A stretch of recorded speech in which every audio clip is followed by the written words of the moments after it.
우리가 이 성경을 보는데 여러분 보통 일반적으로 성경을 볼 때 그냥 성경만 읽습니다. 성경만 읽어요. 여러 번 읽으면 괜찮아지겠지. 그렇지, 계속 성경만 읽어. 그렇다고 해서 나아진 건 없어요. 나아진 건 없어요. 설교하는 사람도 그냥 성경 속에서 그냥 이렇게 얘기를 해요. 그 배경이 뭔지, 왜 이런 얘기가 있는지 신경 안 써. 그냥 기도하고 성경만 보면 된다고 생각해.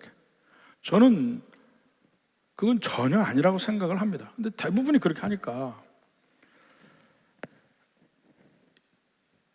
하나님이 왜 우리에게 성경을 주셨냐는 거예요. 왜 우리에게 성경을 주셨습니까? 우리는 워낙에 마음이 어두워져서 하나님을 볼 줄 몰라요. 사실은 이 세상의 모든 것이 하나님의 영광을 드러내고 있어도 그 하나님의 영광을 보면서도 그 하나님의 손길을 모른다고요. 그러니까 거기서 그 하나님의 영광스러운 면이 나타나면 하나님을 찾는 게 아니고 그 하나님의 영광이 나타나는 그 피조물을 숭배해요. 그 피조물을. 그게 인간들이 하는 거예요. 그러니까 어떤 이 큰 나무가 있어. 옛날에 마을 입구마다 엄청나게 큰 나무 있잖아요. 당사나무 있고 뭐 큰 나무들이 있잖아요. 그 밑에 휴식처도 있지만 옛날에는 거기에 이렇게 새끼줄로 꽈 있고 거기에 상당히 많은 그 비나이다를 했어요. 비나이다를 거기서 했어요. 큰 나무. 또 산에 가면 뭐 큰 돌이 있잖아. 엄청나게 큰 돌. 그러면은 보통보다 비상하게 크거나 비상하게 다른 어떤 모양을 가지고 있거나 이런 것만 보면 거기에서 뭔가를 느껴요. 그 느끼는 게 뭐냐면 하나님의 영광이 거기 드러나고 있는 거야. 그 느낄 때 인간의 어두운 마음은 하나님을 보지 않고 그거를 숭배합니다. 그걸 숭배해. 그러다가 우리가 하나님이 우리 삶에, 우리 생각에 찾아오셔서 나를 사랑하는 하나님, 나를 만드신 하나님이 있다는 사실을 가르쳐줘요. 그게 우리 예수님 믿을 때요. 그래서 예수님을 믿게 되면서 이 천지 만물을 지은 하나님이 계시구나 이렇게 느끼잖아요. 근데 그러한 우리를 그냥 두지 아니하시고 하나님이 누구신지를 가르쳐 주는데 그게 성경이에요. 성경은 우리에게 나를 사랑하시는 하나님이 누구시고 하나님의 계획이 무엇이고 하나님의 우리를 향한 뜻이 무엇이고 그래서 내가 누구고 이것까지를 가르쳐 주는 게 성경입니다. 근데 너무나 오랫동안 이 성경은 이렇게 하나님의 뜻이 전해졌음에도 불구하고 잘 몰랐어요. 잘 몰랐어. 오늘날처럼 이 성경이 모든 사람에게 열려 있었던 적이 없습니다. 우선 성경을 옛날에는 책은 필사를 해야 됐잖아요. 필사한 책은 대단히 비쌌습니다. 그리고 그 종이 이전에는 쓸 곳도 없어요. 그러니까 사람들이 바위에다 쓰고 그리고 이제 문명사회에서 발견한 게 뭐냐면 점토예요.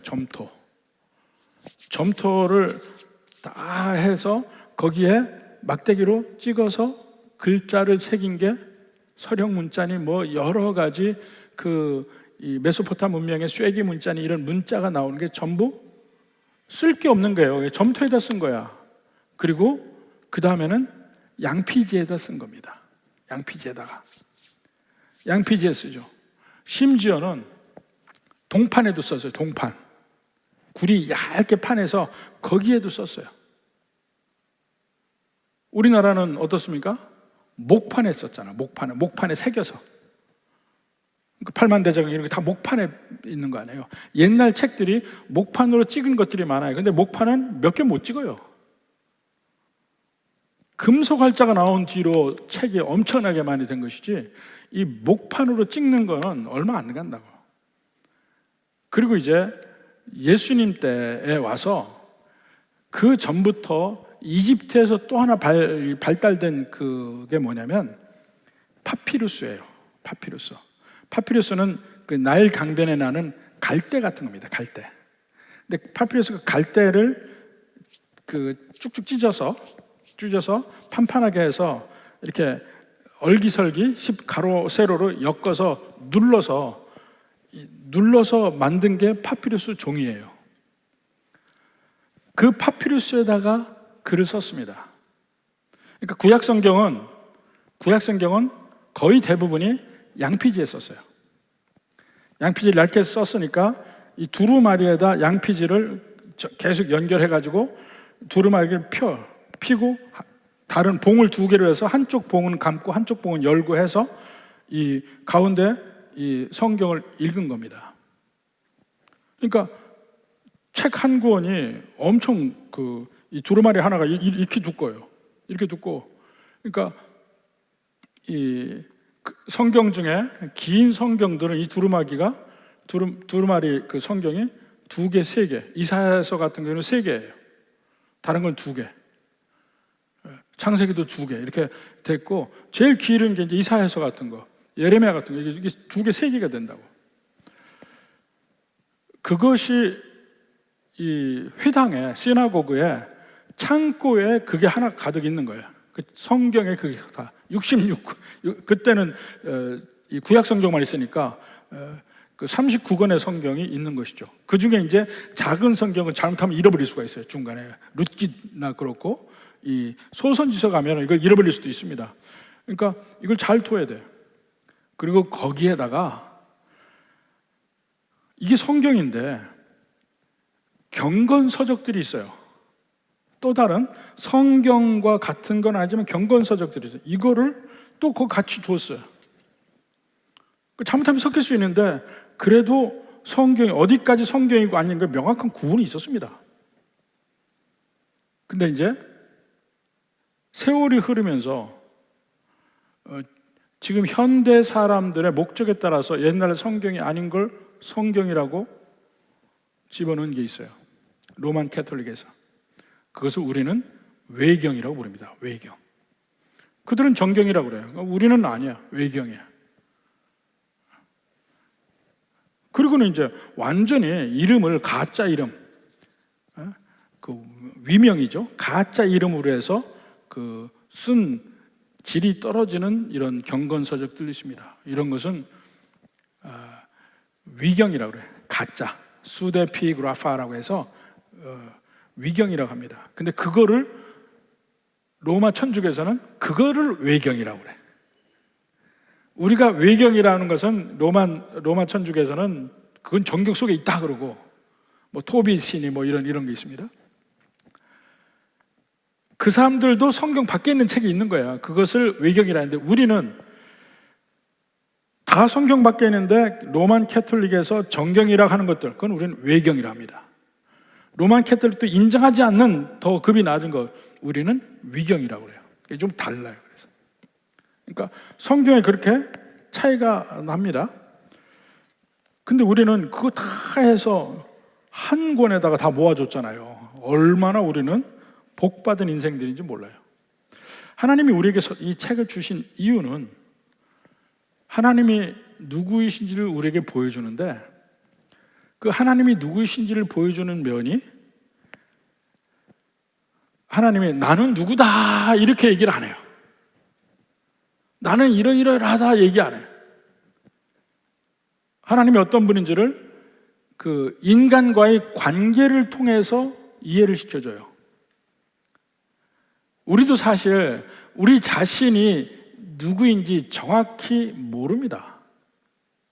왜냐하면 여러분 보세요. 여러분이 우리 가족 중에도 부모를 대할 때의 내 자신이 있고, 내 형제를 대할 때 내가 있고, 자녀를 대할 때 내가 다 달라요. 다 달라. 이 관계의 습관이라고 해서 언제나 부모를 대할 때는 내가 이런 모습으로 대. 근데 자식을 대할 때 또 전혀 다른 모습으로 대하는 면이 있어요.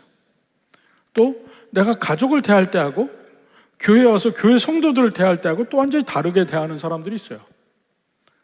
누가 그 사람의 진짜일까요? 그 사람의 진면목이 뭘까요?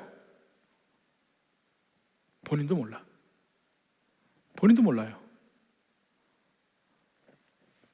그게 다 합쳐져서 가장 진짜도 있고 겉으로 포장을 한 가짜도 있고 그래요. 근데 그 본인도 잘 알지 못하는데 여하튼 그 사람의 본질은 내가 누구다고 가만히 있을 때 내가 나타나는 게 아니고 항상 관계를 통해서 드러나게 돼 있어요. 인간이란 게. 근데 그게 인간뿐만 아니고 하나님이 마찬가지예요. 하나님이 누구다 이렇게 표현하고 있지 않아요. 관계를 통해서 하나님이 이런 분이구나 하고 깨달을 수가 있는 거예요. 그게 성경이 그렇게 돼요. 관계를 통해서 하나님이 이스라엘 백성들을 어떻게 대하는지, 하나님이 바벨탑 쌓는 그 사람들을 어떻게 대하는지, 하나님이 마지막 날 심판할 때 그들을 어떻게 대하는지, 이 모든 걸 합해 볼 때 하나님은 이런 분이다 라고 얘기할 수 있어요. 그러니까 우리가 성경을 보는 것이 가장 핵심으로 성경 매 군데에서 하나님이 어떤 분인가 하고 궁금해하면서 봐야 됩니다. 그러면 하나님이 나는 이러한 하나님이고 이걸 보여주는데, 물론 성경에서 제일 중요한 핵심적인 것들이 있어요. 하나님은 영원하신 분이고 창조주시고, 그리고 우리를 사랑하셔서 예수님을 우리에게 보내주셔서 우리를 구원하시기를 원하신다. 우리는 원래 죄인이었는데 하나님께서 우리를 사랑하사 그 죄인 되었던 데서 구원하기 위해서 예수님의 십자가 죽게 하시고 우리를 구원하셨다. 그래서 우리는 이 세상 살다가, 안 믿는 사람 가운데 살다가 우리는 죽을 때 천국 가고 이 세상은 멸망하고 그 마지막에는 새하늘과 새 땅이 있고 우리는 예루살렘 성에 살 거야. 이 가장 기본적인 그 진리가 있습니다. 그게 다 성경에서 나온 것이고, 그 기본적인 진리 위에서 성경의 이야기를 하나씩 조립해 나가는 거예요. 이해해 나가는 거예요. 중간중간에 성경을 모를 때도 있어요. 이게 왜 여기 있지? 무슨 의미인지 모를 때가 있습니다. 근데 차츰 가장 근본적인 진리에서부터 이렇게 쌓아 나가다 보면 그 본문만의 위치를 알 수가 있어요. 그러한 거를, 이 입체적인 면을 모르면 어떤 때는, 아니 하나님은, 한쪽에는 제가 처음에 믿을 때 그런 소리 들어봤습니다. 처음 믿는 사람들에게. 한쪽에서는 부모를 공경하라 해놓고 한쪽에서는 내가 부모를 미워하지 않으면 하나님 나라에 못 간다고 하고, 도대체 어느 장단에 춤을 추라 말이야. 아이, 성경은 모르겠어. 그리고 성경을 안 읽는 사람을 봤어요. 뭘까요? 그러니까 성경의 어떤 성경 전체의 입체적 관계를 이해하려는 노력을 안 해서 그런 거야. 우리 몸을 봐요. 몸을 보면 이해를 할 수가 있죠. 오른쪽과 왼쪽이 다르죠. 위와 아래가 다르죠. 다 다르지만 그것이 어떻게 조화를 이루는지를 보아서 한 몸을 설명하는 거 아니에요. 성경도 마찬가지예요. 전혀 다른 것처럼 보이는 말도 그 문맥을 살펴보면 경우가 다 달라요. 그걸 합해보면 동일한 하나님의 뜻이라는 것이 있어요. 우리를 사랑하시고 그런 걸 찾아가는 겁니다. 자, 그것을 찾기 위해서 성경을 공부를 해요. 근데 이 성경이 쓰여진 기간만 한 1500년 됩니다.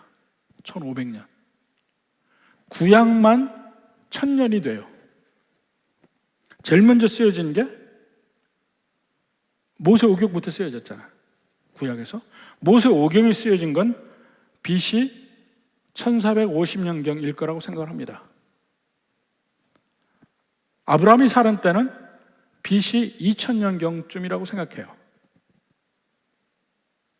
그래서 한 500년 세월이 흘러서 출애굽이 있었고, 출애굽이 BC 1500년경 있었고, 그리고 40년간의 광야 생활 중에 모세가 쓴 것이 모세오경이다.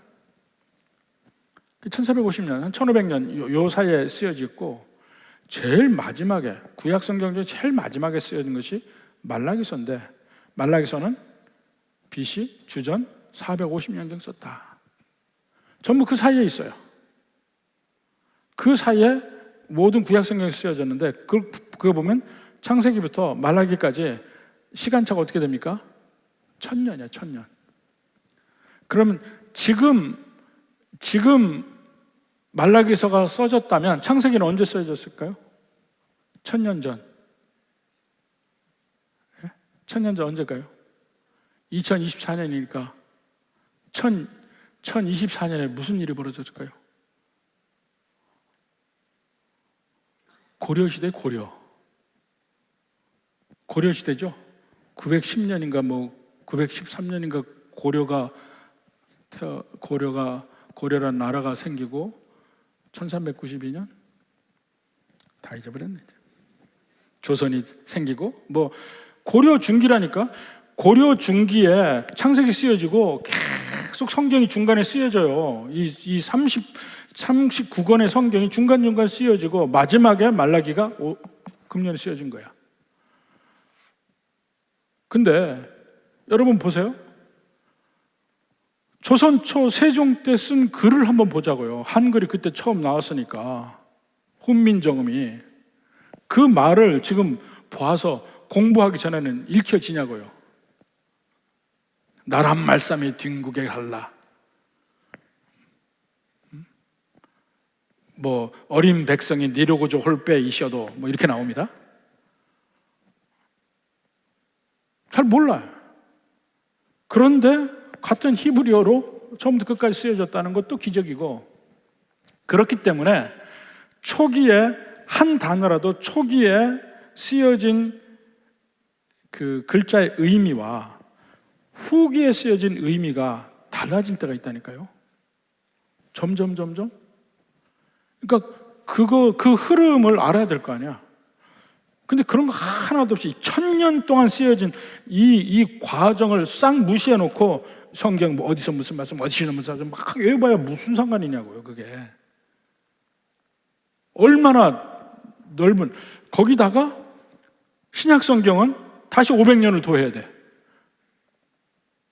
주후 50년대 중반에서부터 제일 마지막에 쓴 요한복음까지 주후 100년이니까 500년을 더해야 되니까 550년. 그래서 1500년 걸린 거예요. 그 성경이. 그 성경 안에는 히브리어로 된 성경도 있고, 아람어로 된 성경도 있고, 헬라어로 된 성경도 있고 그렇습니다. 라틴어는 없어요. 헬라어까지야.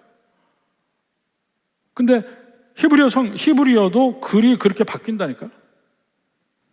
그러니까 그거를 연구하고 그 배경을 이해하고 이래야 비로소 성경 이해가 되지. 다 필요 없고 성경만 읽는다. 그것처럼 바보스러운 얘기가 없다니까요. 배경을 모르는데 이 글자를 어떻게 이해해? 그리고 이건 우리말 성경은 번역된 건데 원래 의미가 뭔지도 알아야 될 거네. 그래서 우리가 원어 성경을 보느라고 무지무지하게 힘들게 원어를 배우고 공부하고 하는 이유가 거기 있습니다. 요즘에 신학교에서도 이 원어를 거의 안 해. 이제 하는 사람이 소수에 불과해요. 그래서 참 공부가 더 많이 필요하지만 답답한 면이 있는 거예요. 근데 여하튼 하나님이 우리에게 하나님을 보여주고 하나님의 뜻을 보여주기 위해서 책으로 만들어 쓴 겁니다. 근데 그 책으로 만들어 쓴 것은 항상 역사라는 이 프레임을 이용을 합니다. 왜냐하면 하나님과 인간의 관계가 역사 속에서 이루어지기 때문에. 그래서 그 면을 보고 이러한 인간, 이러한 하나님의 이러한 현상들이 있구나 하는 것을 보면서 우리가 하나님을 이해해가요. 그때 그 인간과 우리는 직접적으로 연관은 안 됩니다. 왜냐하면 문화도 틀리죠, 역사도 틀리죠, 완전히 우리하고 조선시대 사람하고 어떻게 같이 놓고 똑같이 적용을 하겠어요? 안 됩니다. 근데 자꾸 성경에 인간들만 가지고 이 인간이 잘했냐 못했냐 따지고 우리한테 적용을 해보이 되냐고요. 조선시대 사람이, 그러니까 세종시대에 한 사람이 부인을 버렸어. 이게 잘했냐 못했냐 어떻게 알아요? 지금 우리의 기준으로 그걸 잘했냐 못했냐 얘기할 수 없다니까. 그때의 환경을 이해해야 되잖아요. 근데 역사적인 차이는 아무것도 몰라라 하고 이 사람이 뭐 했네 이런 식으로 얘기를 해요. 설교를 하거나 성경을 볼 때. 그 진짜 답답한 거라니까. 사람은 직접 연결이 안 됩니다. 지금 나와 수천 년 전 사람하고 어떻게 연결이 돼요? 처한 환경도 완전히 달라요.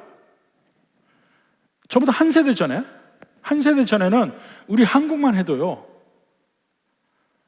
비일비재하게 좀 잘 사는 집에서는 첩두고 살았어요. 근데 그게 하나도 흉도 아니야. 지금은 엄청난 흉이야. 지금은 큰일 날 일이야. 한 세대 전에 50년 전, 60년 전에는요, 첩두고 사는 게 많았어요. 그런 집들이 5, 60년 전만 해도 가치 기준이 이렇게 다른데 지금의 기준으로 그때 사람들 뭐라 할 거예요? 아니에요. 그때 사람은 더 중요한 게 아들을 갖는 게 더 중요했어요. 그러니까 정실 부인이 자식을 못 낳고 아들을 못 낳으면 첩을 뒀다니까. 그건 그 집에서 자기는 꼭 해야 될 일이야. 그건 뭐 죄도 아니고 아무것도 아니야. 그런 기준에 사는 사람하고 지금하고 한번 어떻게 비교가 되냐고요. 당장 50년에서 100년의 차이도 이렇게 엄청난 차이인데 지금 수천 년 전 사람하고 우리를 바로 대입시키면 되냐고. 그게 그걸 지금 하고 있다니까. 너무 답답해요. 이 사람이 잘했네 잘못했네 어떻게 알아? 너무 단편적으로 성경을 이해하려고 해요. 사실 이 성경 속에서 사사기 같은 경우는 전제가 그들은 이미 하나님이 은혜를 준 사람들이에요. 하나님의 백성 안에 들어온 사람들이야. 그들이 삶이 어떻게 사는가를 보는데 그 가나안 땅 사람들을 다 쫓아내고 그들과 관계하지 말고 가나안 땅에 살라고 했는데 그들은 그걸 못합니다. 가나안 땅 사람 쫓아내지도 못하거니와 능력이 없다고 생각하고 능력이 있을 때도 쫓아내지 않아요. 그들이 있는 것이 자기들에게 더 도움이 된다고 생각하고 그러다가 심지어는 그들이 믿는 신을 믿어. 그러면 대부분은 여러분 뭐예요? 대부분은 그 사람들 참 못됐네 하는데 나하고는 전혀 관계가 없는 사람이야. 그때 사람들이 좀 못난 사람들이야. 하나님 믿으면서도 다른 신을 섬기다니 말이나 되냐. 그러니까 지금 나하고 전혀 연결이 안 된다니까요.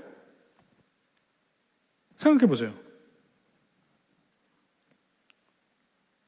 거기 11절 나옵니다. 이스라엘 자손이 여호와의 목전에 악을 행하여 바알을 섬기며 그냥 나와 그래서 이 사람들 바알 섬기면 안 되지.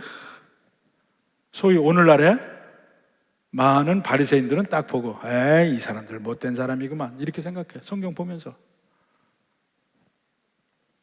나는 전혀 그럴 사람이 아니야. 그러니 무슨 회개가 나와요? 나는 그런 사람이 아닌데, 나는 바알을 섬기는 사람이 아닌데 왜 어떻게 회개를 하겠어요?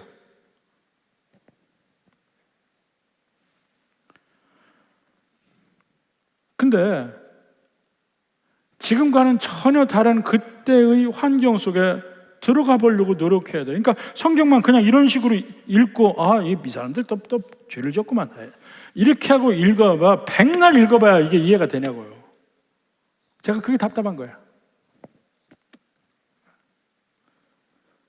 바로 섬기며 애굽 땅에서 그들을 인도해내신 그들의 조상들의 하나님 여호와를 버리고 다른 신들 곧 그들의 주위에 있는 백성의 신들을 따라 그들에게 절하여 여호와를 진노하시게 하였으되 곧 그들이 여호와를 버리고 바알과 아스타를 섬겼으므로. 이렇게 얘기 나옵니다. 그러니까 대부분은 이 구절들을 읽을 때 나와는 전혀 관계없는 이 미개한 사람들의 이야기라고 생각해. 그리고 나보다 훨씬 못한 사람들의 이야기라고 생각해. 근데 그들을 좀 환경과 이런 걸 이해하려고 한번 노력을 해봐요. 그러면 그들이 전혀 나와 다른 사람이 아니라는 걸 깨닫게 돼요. 근데 언제나 얘기하는 게 바로 그런 면입니다. 당시 환경을 보면 모든 민족들이 신을 섬깁니다. 근데 이스라엘의 신인 여호와는 조금 독특해요. 독특한데 이 여호와라는 신은 부인이 없어요. 부인이 없어요. 오늘날 천주교에서는 부인 없는 하나님에게 부인을 주어. 마리아라고. 하나님은 처음부터 끝까지 특징이 부인이 없다니까요. 그리고 심지어는 어떤 때는 여성적으로도 표현이 돼요. 다른 신들은, 그 당시 다른 신들은 부인이 있어요. 그리스의 제우스 신도 부인이 있어요. 헤라 부인이 있어요. 이 고대 근동의 신들도 부인이 있어요. 여호와는 부인이 없습니다. 여호와라는 신은 세상을 창조하시고 통치하시고 모든 그 유일한 신이신 분이에요. 이스라엘을 믿는 하나님은. 그들은 그 여호와 하나님을 믿었잖아요. 근데 애굽의 신들은 또 전혀 다른 신이야. 그 애굽의 신들은 다 짐승으로 표현이 가능해요. 짐승으로. 가장 대표적인 게 새. 호루스 신이 이 사람의 몸인데 머리는 새야. 아문이라는 신은 몸은 사람인데 머리는 양이야. 그러니까 그들이 양을 아문 신의 이 형상화라고 생각을 해서 양을 섬기는데 한쪽에서는 유대인들이 양을 잡고 있어요. 그러니까 그게 말이 되냐고. 절대로 유대인과 애굽 사람은 같이 할 수가 없습니다.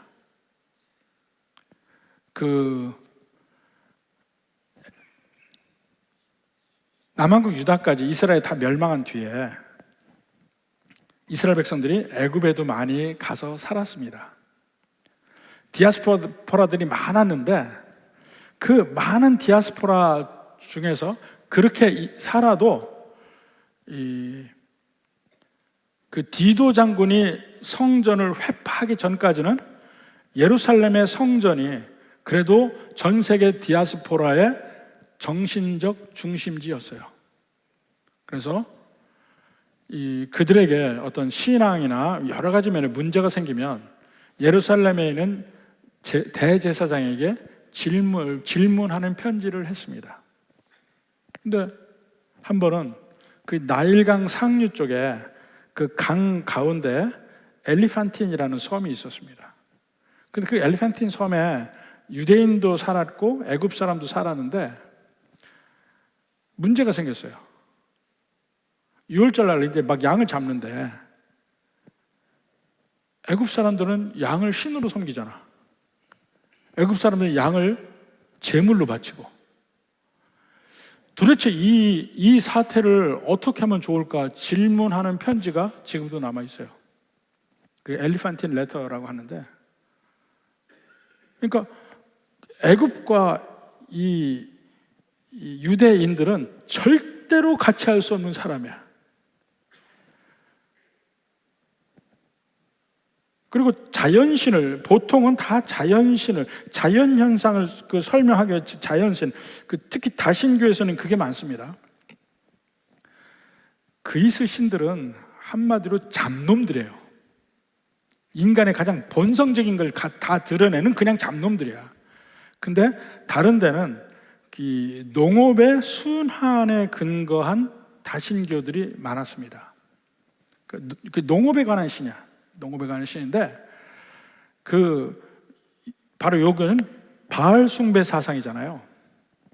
바알을 숭배하는데 그 고대 근동의 신화에는 바알이 가장 높은 신이 아닙니다. 가장 높은 신은 엘이에요. 엘이 가장 높은 신이고 엘 밑에 헤븐리 코트라 그래서 그 엘의 보좌 앞에 쭉 다른 그보다 낮은 신들이 좌정해 있습니다. 근데 그 중에 바다의 신도 있고 강의 신도 있고 이 죽음의 신도 있고 또 집 짓는 신도 있고 토지의 신도 있고 비의 신이 있어요. 비의 신이 바알이고 바다의 신이 얌무고 강의 신이 나하루고 그리고 땅의 신이 아스돗 또는 아스타롯입니다. 근데 바알과 아스타롯은 자매라고 그래요. 남매라고 그래요. 그리고 죽음의 신인 모트가 있습니다. 또 이 건축에 관한 신도 있고 이런 신들이 있는데 엘은 제일 높은 신인데 그냥 거기 존재만 하는 신이야. 실제 일상생활에서는 아무런 일을 하지 않는 신이야. 근데 거기다 대고 얌무라는 신이 그 엘을 무시하고 희롱하고 하기 시작해요. 그래서 바알이라는 신이 얌무를 싸워서 얌무를 죽입니다. 얌무를 두동강이네. 그러니까 바다를 두동강이 낸다는 의미야. 그 다음에 또 얌무가 죽고 나니까 나하루라는 신랑이 나타나서 또 난동질을 해.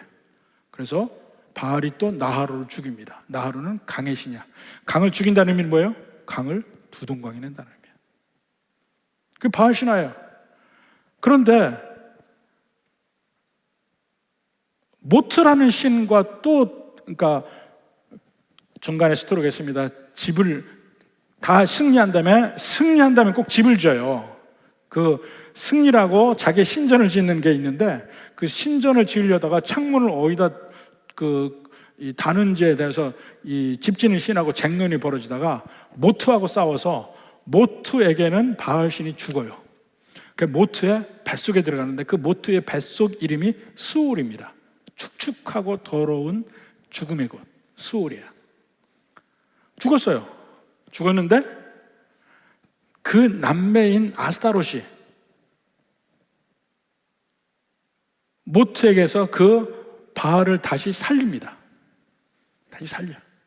그래서 모트를 이기고 바알이 다시 부활을 해요. 부활을 해. 그래서 승리하거든요. 그래서 그 부활한 모트와 그 남매인 아스타롯과 함께 부부가 되어서 열매를 맺어서 풍요의식인이 되는 거예요. 그게 바알 신화예요. 이게 이 한 해의 계절적 흐름하고 똑같아져요. 그러니까 바다도 있고 강도 흐르지만 그게 메마르고 살아있고 그거는 뭐에 달려있냐면 하늘에서 비가 오냐 안 오냐에 따라 달려있어요. 비가 안 오면 강도 갈라지고 바다도 갈라져. 그때가 여름에 바알이 이기는 때야. 근데 가을이 되어서 모든 이 식물들이 다 죽어가요. 그건 모트라는 신에게 바알이 지고 죽을 때 나타나는 거야. 겨울 동안에는 모트가 죽어 있어요. 근데 봄이 되어서 모트가 다시 부활하는 거야. 부활해서 온 천지 땅에다가 비를 내려서 온 천지가 다시 이 싹이 나고 뭐 해서 열매를 맺게 되는 거야. 근데 그 온 천지에 비를 내리는 게 그 바알이 아스타롯에게 비를 주는 거야. 그게 다른 면으로 얘기하면 그 바알이라는 남신이, 남자의 신이 정액을 이 아스타롯이라는 여자의 신의 그 땅, 여자의 신 거기다가 그걸 뿌리니까 거기서 싹이 나서 열매가 맺어지는 거예요. 그게 바알 신화예요. 그래서 그 농경 사회에서는 그 바알 신을 섬긴 거예요. 근데 이 유목민으로서 유대인들은 그런 바알 신화에 생소하죠. 그들에게는 농경 문화가 없었잖아. 유목 문화잖아요. 그러니까 언제나 함께 동행하는 여호와 하나님인 거예요. 그런데 가나안 땅 들어가 보니까 농경사회인데 농경사회에서 이 사람들은 풍요롭게 사는 거야. 이들이 약해서 이스라엘 백성들에게 공격당하고 점령당한 게 아니에요. 그 가나안 사람들은 유목민보다 훨씬 풍성하게 사는 농경민족이었어요. 하나님이 그들을 유대인의 손에 붙여줬기 때문에 이긴 것이지 이길 수가 없었어요. 여리고성 생각해봐. 그들이 절대로 여리고를 점령할 수가 없었어요. 하나님 때문에 이긴 거야. 다른 어디라도 마찬가지야. 하나님이 그들에게 가나안 땅을 주시려고 해서 이긴 것이죠. 근데 이겼다 해서 거기 찾아 앉아 있는데 보니까 그래도 그들은 그 사람들을 밀어낼 수가 없는 거예요. 겨우 차지한 게 산지, 강원도 같은 땅만 차지한 거야. 돌도 엄청 많아요. 지금도 가면 이 밭이 돌이 더 많아요. 그런 땅을 차지하고 살아요. 근데 그러니까 거기는 철병거가 못 다녀요. 하도 돌이 많아가지고 길이 험해서. 그러니까 거기는 철병거가 올라오지 않으니까 거긴 안전한 거야. 근데 아래 골짜기로 내려가면 거기는 대로가 있고 철병거가 다니니까 그들이 이길 수가 없는 거예요. 거기서 못 가는 거예요. 근데 그 안에 융성하게 풍성하게 사는 사람들을 보니까 농경사회고 농경사회가 믿는 신이 농경의 신인 바알과 아스타롯을 믿는 거예요. 그들의 삶이 부러워요. 그들처럼 살고 싶어. 근데 그들이 뭘 합니까? 우리처럼 살려면 바알 신을 섬겨봐. 그래서 그들은 바알 신을 섬겨볼까 하고 갑니다. 그렇지만 그들은 여호와를 버리지는 않았어. 여호와를 버리고 간 게 아니에요. 그냥 더하기만 한 거야. 더하기만. 근데 하나님은 그것을 버린 걸로 본 거지. 나 외에 다른 신을 섬기지 말라 했는데 다른 신을 섬기면 여호와 하나님을 버린 거야. 근데 이스라엘 사람들은 자기들은 그거 아닌 거야. 그냥 좀 더 풍요롭게 살기 위해서 그들이 믿는 신전에서 나도 좀 하고 싶어. 저는 옛날에 봤다니까요. 우리 집안 친척이 제일 먼저 예수 믿은 사람이 점 보러 가더라니까. 그냥 재미로. 근데 재미로 왜 돈 내가면서 점을 봐?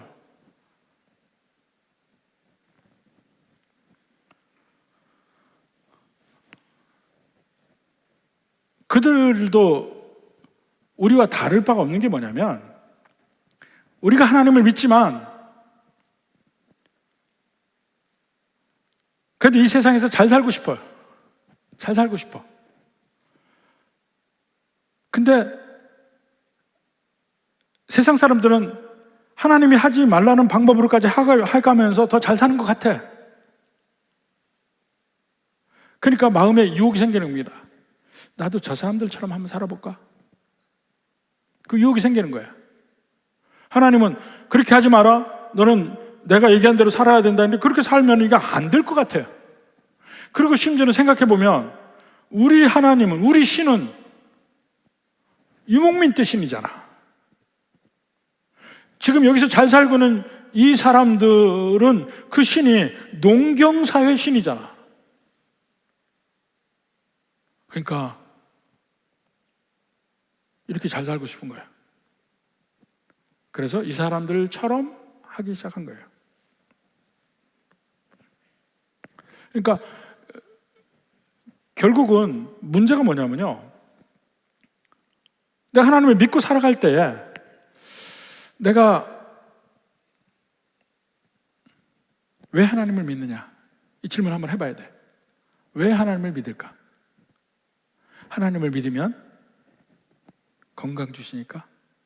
하나님을 믿으면 내 문제를 해결해 주시니까?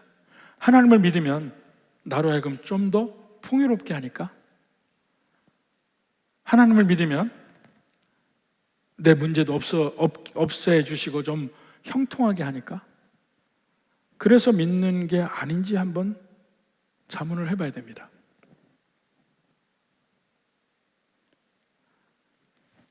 내가 하나님을 믿는 것이 목적이 뭐냐 이거예요. 그리고 하나님이 내게 복 주신다고 했는데 그 복이 뭐냐는 거야. 천국 가는 복은 믿을만 해요. 그건 그렇다고 쳐. 천국을 가는 건 맞을 것 같은데, 근데 나는 이 세상에서 복을 받고 싶어. 대부분의 믿는 백성들이 마찬가지야. 이 세상에서 복을 받고 싶어. 근데 하나님의 방법대로 하면 안 될 것 같아. 요즘 세상에 그렇게 정직하게 살아서 되겠어요? 그러니까 우리는 믿는 사람들 맨날 손해만 보지. 이게 답답한 면도 있고. 그러니까 안 믿는 사람의 삶의 방식대로 하는 게 더 좋을 것 같다는 생각을 해요. 내가 하나님이 겁나서 하나님 뜻대로 살긴 사는데 언제든지 저쪽 편이 확실하다고 느끼면 한 번씩 해고하고 싶어. 그게 우리인데, 그게 바로 이 사사기의 이스라엘 백성들이라니까요. 우리보다 더 나쁜 사람이 아니에요. 그들 나름대로 하나님을 섬기며 살면서 그래도 이 세상에서 행복하게 살고 싶어. 이 세상에서 풍요롭게 살고 싶어. 그래서 여호와 하나님을 버린 게 아니야. 자기 나름. 나는 안 버렸어요. 단지 저 사람들의 삶의 습관을 좀 가져와서 나도 저 사람들처럼 풍성히 살고 싶은 거야. 그게 그들의 삶이에요. 그리고 그들이 사는 삶이 더 재밌을 것 같아. 예수 믿는 삶은 몸이 건조한 것 같아. 그래서 그들의 삶을 추구해 가는 겁니다. 여기서 특별한 말을 하지 않아요. 근데 오히려 저는 이걸 보면서 구역공과 전도서가 훨씬 더 적용점이 많아. 이번 주 구역공과 한번 보세요. 세상이 더 많은 것을 내게 주을 것 같아. 세상의 모든 그 오락 있잖아, 오락. 이게 참 좋아. 거기도 한번 봐. 영화도 또 여러 가지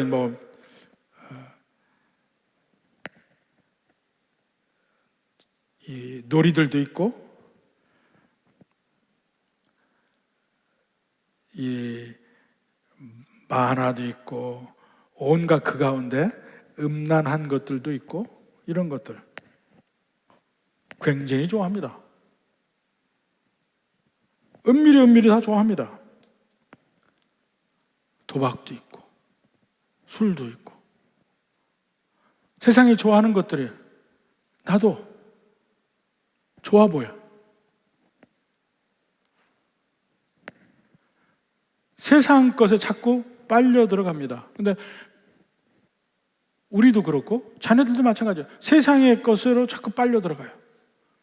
세상의 문화에 빨려 들어가고 또 이 학교에서 가르친 잘못된 거 빨려 들어가고, 지금 소위 우리가 그전부터 배운 거는 소위 진화론이 마치 진리인 것처럼 배우기 시작하고, 진화론은 진리 아닙니다. 우리가 믿는 사람이기 때문에 진화론이 진리 아니다고 얘기하는 게 아니고요. 과학 안에서 진화론은 말도 안 되는 건데 믿고 있어요. 아주 편견적으로. 과학 안에서 우리 신앙을 빼고, 지난번에 우리 대학 때 친구들 만나서 얘기를 했는데 한 친구가 분명히 거기도 예수 믿는다 하는 사람인데 뭐 진화론이 뭐 옳고 뭐 얘기해서 오랜만에 만났는데 한 2시간, 3시간 진화론 때문에 논쟁을 했습니다만, 과학 안에서 진화론이 말이 안 돼요. 과학 안에서 이야기만 해도 믿는 거 다 빼고. 근데 그걸 사실로 가르치고, 이 세상에서 이제는 소위 PC라는 걸 가르칩니다. 이 정치적 옳음, 정치적 옳음. 그러니까 이 차별 금지, 그 대표적인 거예요. 차별 금지, 남녀 평등. 남녀 평등을 이상한 방향으로 남녀 평등을 가르치고, 분명히 남자와 여자는 애시당초 차이가 있잖아요. 구별되잖아. 차이가 높고 낮음의 차이가 아니고 다르잖아. 그 다름을 인정하지 않고 똑같아야 된대. 그게 PC 중에 얘기예요. 동성애가 옳다고 얘기하고, 그것도 하나의 우리가 가질 수 있는 거라고. 그걸 그냥 마치 옳은 것처럼 학교에서 다 배웁니다, 요새. 그러니까 가치적 혼란이 오는 그 사회에서 어떻게 할 거냐 이거예요. 그런 가운데 끊임없이 성경에서는 이때도 그렇고요, 그 천년지도 마찬가지고 신약 때도 마찬가지고 지금도 마찬가지예요. 주님은 이방의 믿음과 섞이지 말라는 것을 계속해서 이야기합니다. 지금 오늘 사사기에서 사사기 전체의 문제의 핵심은 섞이지 말라는데 섞인 거에 문제가 있는 거예요. 섞이지 말라. 로마서 12장 2절 봅시다. 너희는 이 세대를 본받지 말고, 이 세대라는 게 지금 우리 주변의 모든 문화적, 사회적 그 주변이에요. 본받지 말고 오직 마음을 새롭게 함으로 변화를 받아. 마음이 먼저 변화되는 거야. 하나님이 선하시고 기뻐하시고 온전하신 뜻이 무엇인지 분별하도록 하라. 성경에서 보면 하나님은 우리를 향해서 선하신 뜻을 가지고 있고, 우리를 기뻐하시고 우리를 온전케 하시는 하나님의 뜻이 분명히 있습니다. 그걸 믿고 그걸 내가 배우려고 해야지, 지금 이 사사시대 이스라엘 백성처럼 세상이 거 더 좋게 보이고, 하나님 때문에 여기 있긴 있지만 세상에 계속 우리의 모든 관심과 눈과 이게 다 가 있다고 한다면 이스라엘 백성들과 다를 바가 없는 겁니다. 끊임없이 하나님 우리에게 너희는 이 세대를 본받지 말고 마음을 새롭게 하고 변화를 받아, 끊임없이 얘기합니다. 그러니까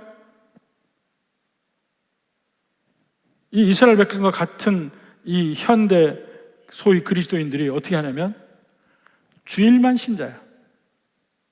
사회 나가면 사회 사람과 똑같이 생활을 해. 주일만 하나님 믿는 것 같아. 평일에는 전혀 하나님 믿는 것과는 관계없이 살아. 제가 전에 한번 얘기한 것 같은데 참 제가 충격적인 일이, 전에 미국에서 목회할 때요, 저희 교회 성도들 집에 어머니가 이 가족 초청으로 이민을 왔어요. 어머니가 이민을 왔는데 어머니가 할 일이 없는 거야. 그러다가 마침 근처에 한국 사람이 하는 이 세탁소가 있어서, 세탁 공장이에요. 세탁소도 두 가지, 미국에서는 드랍스토어라는 그 실제 빠는 시설이 없는 그 지점 같은 세탁소가 있고, 실제 공장을 돌리는 세탁소가 있습니다. 근데 이 공장을 돌리는 세탁소에 취직을 했어요. 그래서 제가 기쁜 마음에 가서 기도해 주려고 낮에 신방을 갔어요. 다행히 그 세탁소 주인도 다른 교회의 집사님이었어요. 그래서 전 마음이 더 좋았습니다. 가서 그 집사님, 그 주인 되는 집사님 인사하고 쭉 안으로 들어가니까 이제 여러 시설들이 있죠. 이제 바지 내리는 거 있고, 이 자켓 내리는 거 있고, 뭐 빠는 통이 있고, 뭐 여러 가지 기계도 쫙 있습니다. 거기서 그분이 일을 하시더라고요. 그래서 만나서 잠깐 인사하고, 참 이게 잘 됐다고 인사하고 한 2마디를 했어요. 그리고 기도를 하려고 하는데 그 주인 되는 분이 이렇게 들어와서 이거 좀 인사하고 얘기를 해요. 그래서 그 얘기하나 그랬더니 잠깐 오시라고 그래서 따라갔어요. 그랬더니 하면서 참 뭐 덕담도 하고 참 바쁘고 힘들고 뭐 이런 얘기를 해요. 그러면서 쭉 얘기를 하는데 쭉 얘기했어요. 근데 어떻게 하다 보니까 쭉 얘기하면서 가게 밖까지 나왔어요. 가게 밖까지 나오니까 참 우리 너무 바쁘고 참 죄송합니다. 안녕히 가십시오. 그러더라고요. 그 제가 좋은 마음에 또 이 주인 집사님도 인사도 하고 같이 기도하고 이렇게 나와야 되겠다 맘먹고 있는데 그러면서 덕담 나누고 이야기하는데 어느새 그 사람 따라 나오다 보니까 이 가게 밖까지 나오는데 가게 밖에 딱 나오니까 안녕히 가십시오 하고 문을 닫는 거야. 우와, 제가 기가 막히죠. 쫓겨난 거야. 그 사람은 나를 좋게 쫓겨낸 거야. 믿는 사람이에요. 그러니까 조금이라도 내가 가서 거기서 그 일하는 사람 시간을 뺏을까봐,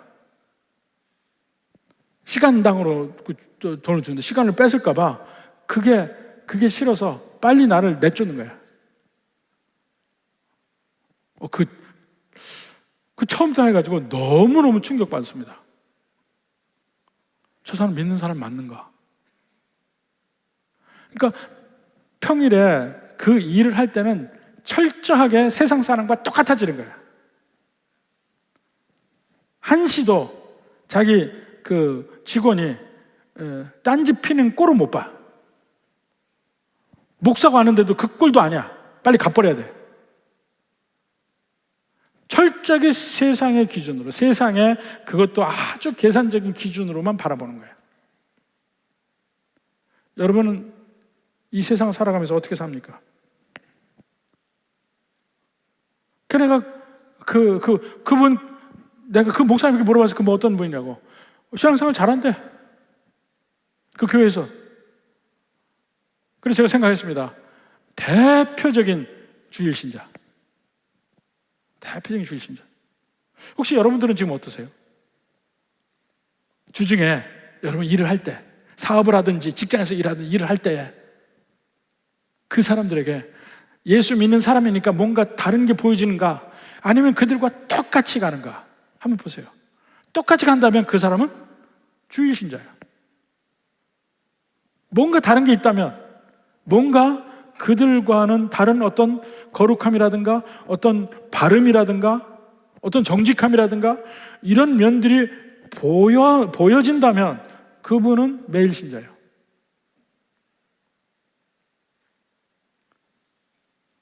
지금 여기 바알신 섬긴다고 하니까 지금은 이 세상에 바알신이 어딨어? 나하고는 관계없는 말이라고 생각해. 근데 그 사람들이 왜 까닭없이 왜 바알신을 갑자기 섬기냐고요. 삶이 더 풍요로워지길 원할 뿐이에요. 그리고 그 풍요로움이 하나님과 관계 없으면 없는 대로 풍요로워지고 싶은 거야. 그게 바알신을 섬기는 거예요. 지금도 이 세상에서 하나님을 믿는다 하지만 하나님을 믿어도 내 건강이 더 안 좋아지거나 하나님을 믿어도 내 사업이 그래도 안 되거나 하나님을 믿어도 내 문제는 해결이 안 되거나 그러면 하나님을 얼마든지 떠날 수 있는 사람들, 주일신자들. 그렇게 쉽게 떠날 수 있나요? 왜 하나님을 믿냐고요? 왜 예배 때마다 하나님 앞에 나와서 하나님을 찬양하고 나는 하나님의 자녀라고 얘기를 하냐고요? 하나님 감사합니다. 천국을 소망합니다. 그 얘기 왜 하냐고요? 왜 주님께서 우리에게 모이기를 힘쓰라고 이야기할까요? 모이기를 힘쓰라고. 사실은 제가 지난주에 목회를 뒤돌아보면요, 우리 7년간의 교회 분쟁이 있어서 너무너무 힘들었습니다. 근데 영적으로는 그 7년간의 분쟁보다 3년의 코로나가 훨씬 더 힘들었어요. 왜냐하면 모이질 못하니까. 모이질 못하니까 성도들의 신앙이 팍팍팍팍 떨어지는 게 보여요.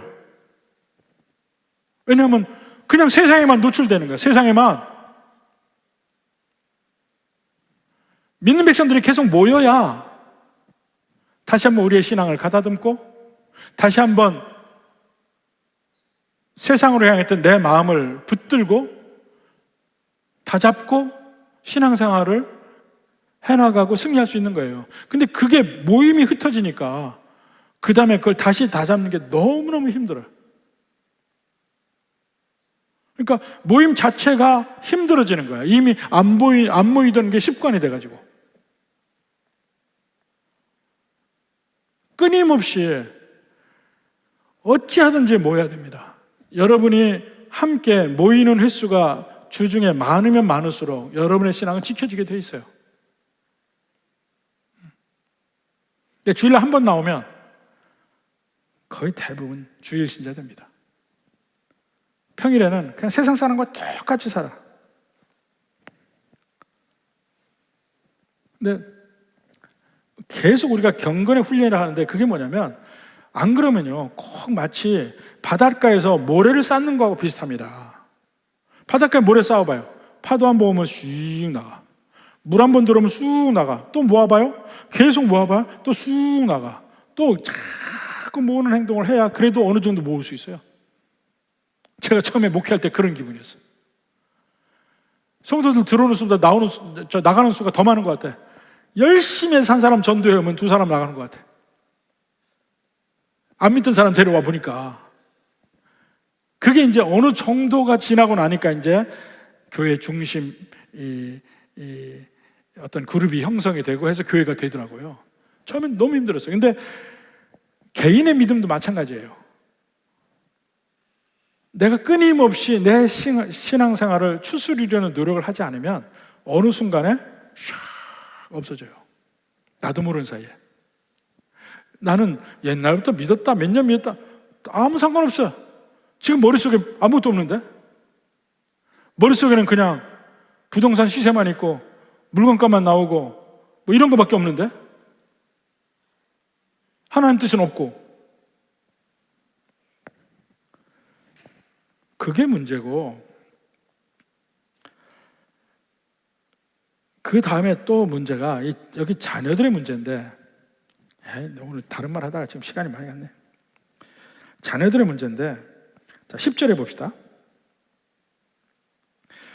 여호수아가 죽고 그 세대 사람도 다 조상들에게 돌아갔고 그 후에 일어나는 다른 세대는 여호와를 알지 못하며 여호와께서 이스라엘을 위하여 행하신 일도 알지 못하였더라.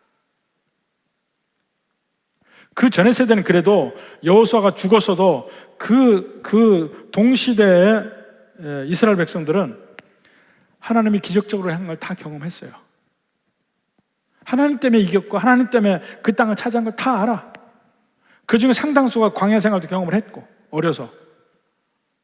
그러니까 그 하나님을 직접 자기들이 경험적으로 경험한 사람들은 하나님을 떠나지 않아요. 근데 그 뒤에 그 경험이 없는 사람들이 문제가 되는 거예요. 마치 우리도 여러분 보면 다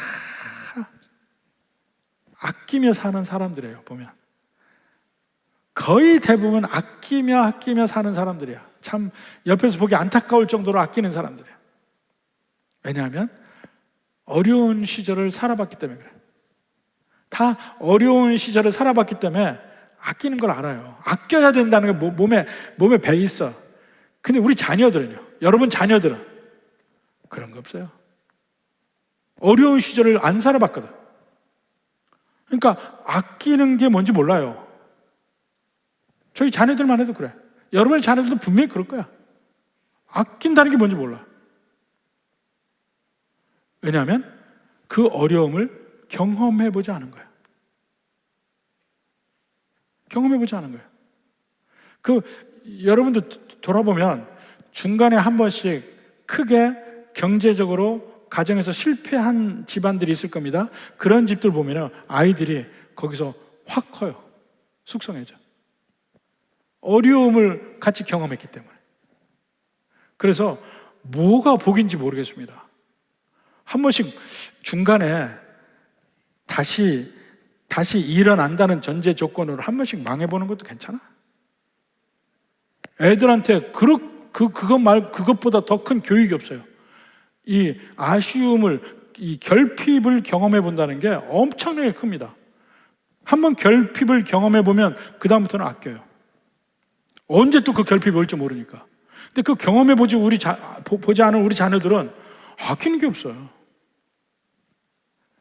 하나님에 관한 것도 마찬가지입니다. 여러분 처음에 예수를 믿었던 사람은 많은 경우에 하나님을 직접적으로 경험한 일이 있을 거예요. 근데 우리 자녀들은 자칫하면 개별적으로 하나님을 경험해 보지 못한 자녀들이 있어요. 그 자녀들은 믿음의 습관은 있는데 진짜 하나님을 만나지 못한 아이들이 있습니다. 그 자녀들이 위험해. 그 자녀들이 위험해. 진짜 하나님을 개별적으로, 개인적으로 경험해 보지 못한 아이들. 그 자녀들을 위해서 여러분 기도하십시오. 이들이 정말 하나님을 만나는 체험을 하게 해달라고. 교회 다니는 건 습관으로 다녀요. 근데 진짜 하나님을 만났냐 이거예요. 그래서 그러한 경험이 없을 때 쉽게 하나님을 떠나기도 하고, 또 그냥 세상의 것을 보고 그 하나님 안에 진짜 축복이 있다는 걸 거듭 우리 마음에 새기지 않으면 세상으로 혼란나가. 그렇게 될 때 하나님의 진노가 임하게 되고 온갖 어려움이 임하게 되고 그렇게 된다는 거예요. 그게 앞으로 사사기에 있을 모든 일을 여기에 미리 아주 개념적으로 설명을 해놓은 겁니다. 그래서 이런 면에서 우리 삶에서 다시 한번 생각해 보세요. 내가 하나님을 믿는 것이 왜 믿나? 정직하게 한번 생각해 봐요. 왜 믿나?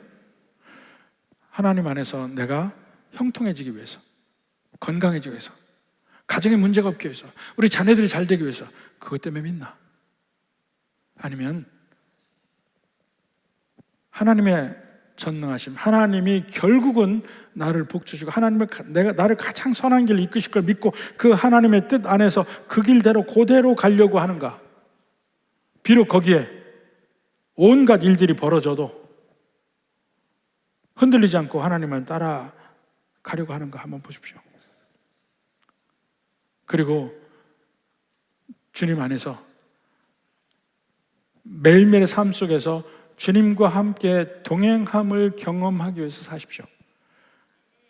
하나님이 함께 하심을 계속해서 연습을 하십시오. 하나님과 대화하려고 하십시오. 하나님 갑시다. 하나님 옷 입습니다. 하나님 이제 이게 어떻습니다. 얘기를 해보라니까요. 사실 우리가 지금 제자훈련 사역훈련 받지만 신앙일기라는 게 요즘에 신앙일기 너무 대충 써서 저도 참 마음이 상한데, 모든 삶의 과정 속에서 하나님과 대화하는 게 신앙일기예요. 그걸 연습하는 거야. 근데 연습을 대충 해, 대충. 제자훈련 핵심이 저는 이 신앙일기라고 생각을 해요. 하나님 말씀 외워가면서 모든 사건을 대할 때 하나님과 대화하는 거예요. 하나님, 이놈의 자식을 어떻게 해야 될까요? 답답한 자식이 있으면 하나님께 물어보라니까. 하나님, 이놈의 자식 어떻게 할까요? 주대급 할까요? 아니면 어떻게 할까요? 밖으로 내쫓을까요? 하나님과 대화하면서 해보라니까. 문제가 생기면 하나님 이 일을 어떻게 했으면 좋겠습니까? 하나님께 질문하고 끊임없이 하다 보면 하나님을 경험하게 됩니다. 경험하게 됩니다. 그때부터 신앙생활은 달라져요. 부디 이 성경을 보는 관점도 그렇고 우리 신앙생활 하는 면도 좀 이렇게 좀 진지해졌으면 좋겠어요. 그리고 왜 하는지 본질을 다시 한번 생각했으면 좋겠습니다. 이 은혜가 함께 있기를 주님의 이름으로 축원합니다.